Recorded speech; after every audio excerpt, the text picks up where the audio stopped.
आजपर्यंत आम्हाला असं जे वाटत होतं की देशाला जर का मजबूत करायचं असेल तर एका हाती सरकार पाहिजे, पण एका हाती सरकार दिल्यानंतर आज जो काय अनुभव येतोय, आता एका पक्षाचं सरकार चालणार नाही, एका व्यक्तीचं तर मुळीच चालणार नाही. कारण एका व्यक्तीच्या हातामध्ये जर का सगळा देश दिला तर आजच जो हुकुमशाह बनलाय तो उद्या जुलमी हुकुमशाह होईल. तुम्ही आमच्यावरती जे टीका करता की इंडिया आघाडीचे जे चाललंय की दरवर्षी पंतप्रधान बदलायचा, अहो दरवर्षी पंतप्रधान बदलायचा हे तुम्हाला कोणी सांगितलं? बरं, बदलायचं की नाही बदलायचं ते आम्ही ठरवू ना, पण पुढची 50 वर्ष मीच एकटा पंतप्रधान पाहिजे, मैं और मेरा परिवार, म्हणजे मी आणि माझी खुर्ची, बाकी कोणीच परिवारामध्ये नाही. ही एकाधिकारशाही आम्ही या देशात चालू देणार नाही, अजिबात चालू देणार नाही. आणि आम्हाला देशामध्ये सरकार पाहिजे, होय मजबूत सरकार पाहिजे, पण देशातल्या सर्व राज्यांचा मान ठेवून एकत्रितपणे सगळ्यांना घेऊन सबका साथ सबका विकास, सबका साथ आणि दोस्तों का विकास करणारं सरकार नकोय, सबका विकास करणारं सरकार पाहिजे.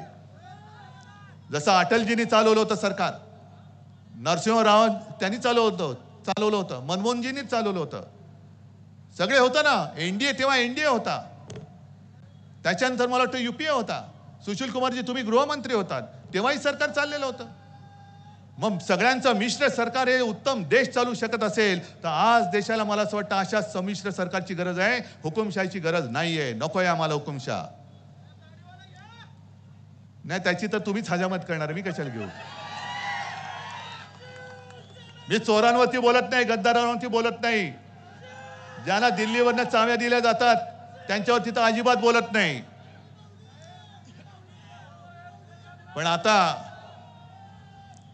तुम्ही सगळ्यांनी मला जरा जोशात सांगायला पाहिजे. मी मुद्दामून आलोय प्रणितीला, मला माहिती नाही मी किती तिच्यापेक्षा मोठा आहे वयाने.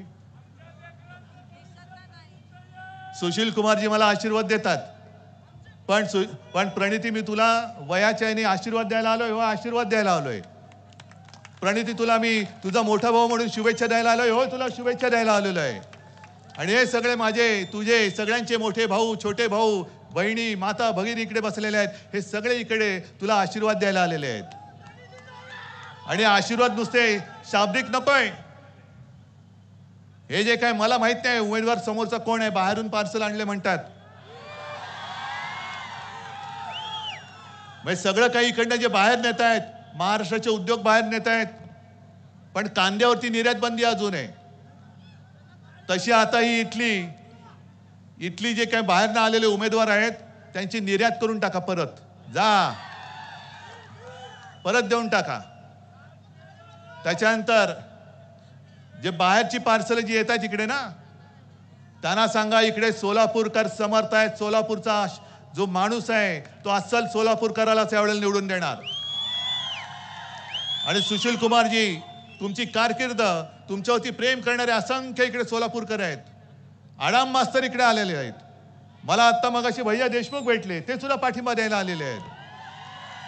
सगळेच सोबत आलेले आहेत, राष्ट्रवादी आहे, आप आहे, सगळेजण एकत्र आल्यानंतर मला प्रणितीचा विजय नुसता साधा सुद्धा नकोय. तुम्ही मला हात वर करून सांगायला पाहिजे की समोरच्याचं डिपॉझिट जप्त करून आम्ही प्रणितीला विजय करून देणार.